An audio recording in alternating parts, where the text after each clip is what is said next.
Okay, so share ko sa inyo to guys, no. So ngayong araw guys ay mayroon tayo ditong phone device guys, no. So itong phone device nito guys ay parang Huawei Y6 2019 ito guys, no. So ito guys yung likod niya guys. So hindi ko lang sure guys kung anong exact model ito guys. So parang Huawei Y6 2019. Ganitong ano guys, ganitong model. Ganitong mukha guys, na ito guys yung likod niya. Yan. So yung issue nito guys ay no display guys, no. At wala rin siyang power guys kahit i-charge natin. At wala rin siyang response. No display din siya guys. Sa LCD niya. Yan. So wala rin siyang vibrate guys, no.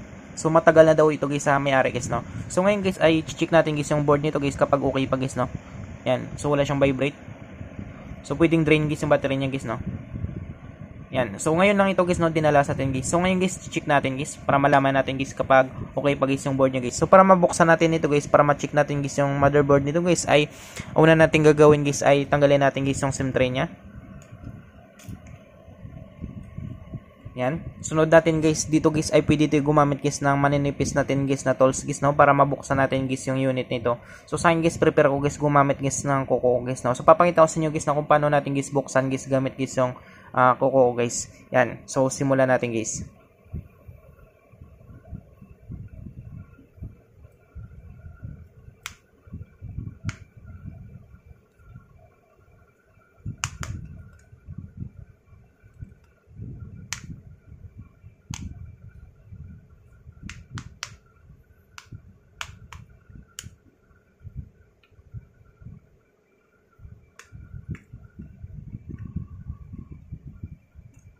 So yan siya guys, no. So nabuksan natin. So dandan natin guys, no. Yan. So ito guys yung loob niya guys, no.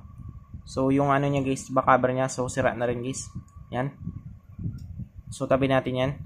So dito guys, ito guys yung loob niya guys, no. So wala pa siyang bukas guys, no. Meron pa siyang silyado guys. So ngayon guys ay try natin guys, no. Try natin guys i-check guys. So tanggalin natin guys lahat guys ng mga bolts niya.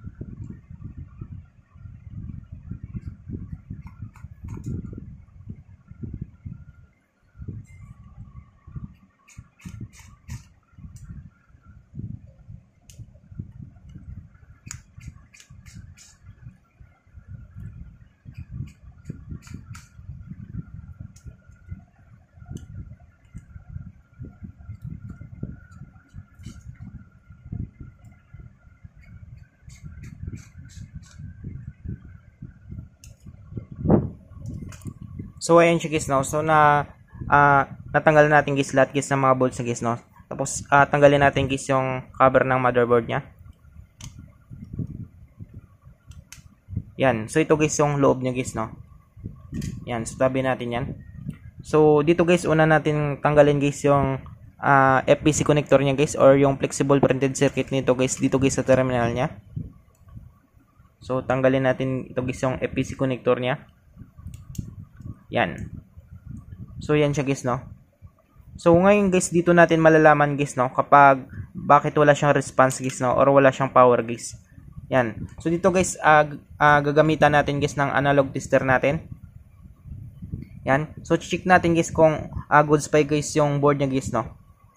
So gagamit tayo dito guys sa analog tester natin guys ng times 1 150 mA with continuity. So check natin guys yung ating tester. Yan, pumapalo siya guys. So dito tayo guys sa positive guys, no. So negative sa negative. So check muna natin guys.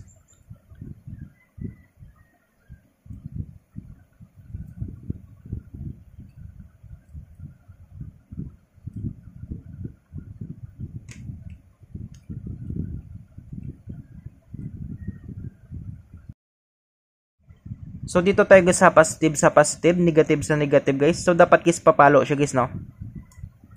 Yan. So kung makita nyo guys ay pumalo siya. So kapag binaliktad natin guys, positive sa negative, negative sa positive. So dapat guys hindi siya papalo guys, no. Kapag papalo siya guys, ibig sabihin guys meron siyang tama guys sa board niya guys, no, or meron siyang shorted guys. Yan. So wala siyang palo guys, ibig sabihin guys ay good board siya. Yan. So pumalo siya guys pero once lang guys, no. Ibig sabihin guys ay good board guys yung phone device nito guys, kahit basag lang guys yung LCD niya guys, no. So matik guys na issue nito guys ay yung LCD niya guys, no. Makita niyo natin kasi guys ay basag siya guys. Yan. So check rin natin guys yung battery niya. So tanggalin natin guys yung main flex nito.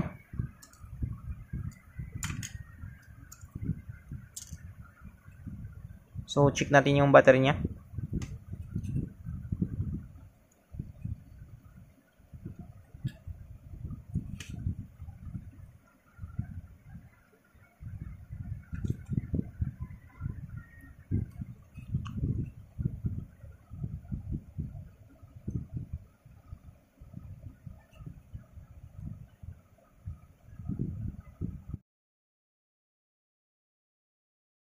So paligtarin natin.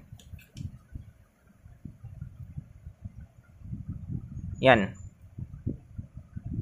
So goods pa naman guys yung battery niya, kaso lang drain lang guys, no. Yan. So para sure tayo guys ay paditik natin guys sa times 10 sa board niya. So dagdagan natin guys ng times 10. So positive sa positive, negative sa negative. Yan. So meron siyang palo guys, no. So dito naman guys sa positive sa negative, negative sa positive guys, dapat hindi siya papalo guys, no. Yan. So wala siyang palo guys. So check rin natin guys yung sa bus niya.